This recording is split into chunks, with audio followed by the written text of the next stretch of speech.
Toota keenya kan oduu yeroo kana isinitti qindeessaa oduuti. Har'a guyyaa har'aa kan nu biratti argamu gaazexeessaa keenya kabajamaaf jaallatamaa Guyyoo Waariyoo oduu maddeen alaa Aljazeeraa BBC isiniif dhiyeessaa turtii gaarii waliin isiniin jenna.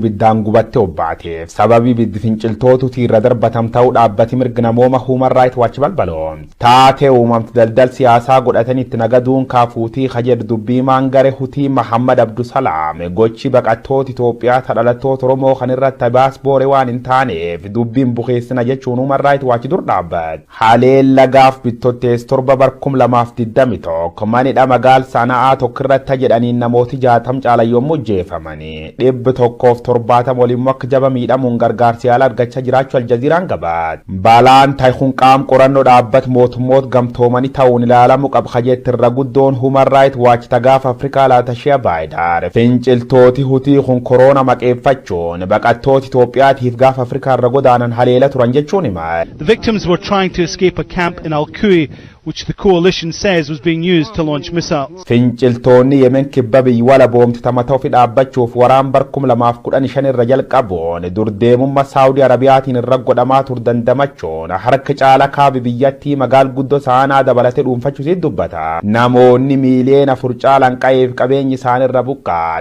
miiliyoonni 3 qabxi jabeel yookaan garaattuun bulan akka ragaan dhaabbat mootummoota gamtoomanii jedhu daqiiqa 8 daa'imni beelaan lubbuudha. Boombiin gurguddoon hindeeqe yookaan xuyyuurri dadarbatuuf rasaasii biddi takka garte takka dhageette jedhamtu fedduun labsuun ibbee lubbuu namoota hedduu galaafat biyya addunyaa irra almaan nama keessa salphatan ta'uu Yemen waggoota 6 darbe gaggeesse kan cufaaf duub sababi waraan mootummaa Abdiraabu Mansuur Haadiitiif garee finciltoota hutii jidduu godhamta usa seenaa irra gaba.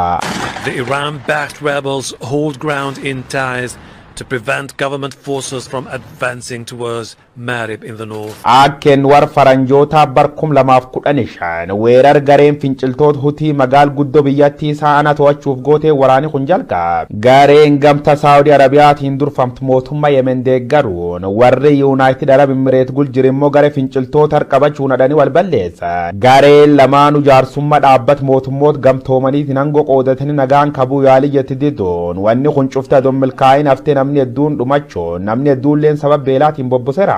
Biyyeetti ofiiyyuu hamba waraana taate ilmaan nama 100,000 itti awwaalamti Yemen biyyoota Afrikaa irra baqattoota jireenya dansa barbaachisaaniif karaa guddaa ta'uu rakkoo dhibii jechuu jira. Haleella suukaneessa gaaf bittottees 7/2021 baqattoota Oromoo kan irratti ta'een ragaan qabatamaan kan jedhan jiraachuu baatus lammiileen Itoophiyaa hedduun keessumatti immoo dhalattooti Oromoo hedduun nyaatamu mootummaan Itoophiyaa karaa dubbiima ministeera dhimma alaatiin waan naman fakkaata. Namoota du'anii jedhaman keessa 43 lafumsuun tawwaalamu kabeeksis dubbii himaa ministeera Jalaa Abdiina Muftii lakkoofsa namoota du'anii murroof qusachuu isaanii gabaafamuu jira. Oduu biraatiin haleella mootummaa Yemen kibxati bittottees 16 kibbi biyyattii irra godhe finciltooti hutii kun 28 jeefamu maddii oduu isteet saabaniif balbaloom taarakaanfi jedham kanaan haga yoonaa garee hutii irra deebiin kennamu baattus loltooti biyyattii meeshaa waraana gugurdaa gareen tun ittiin lolaa turte barbadeessuu dubbata.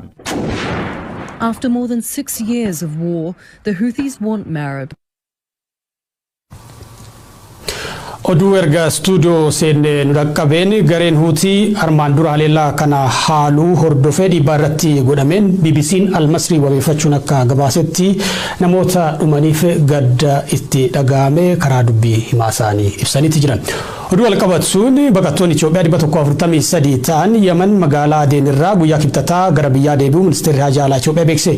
Bakka buutonni ministeericha baqattoota biyyatti deebi'an kana buufata xiyyaaraa booliitti argamuun akka simatan miidiyaaleen Itoophiyaa gabaasanii jiran.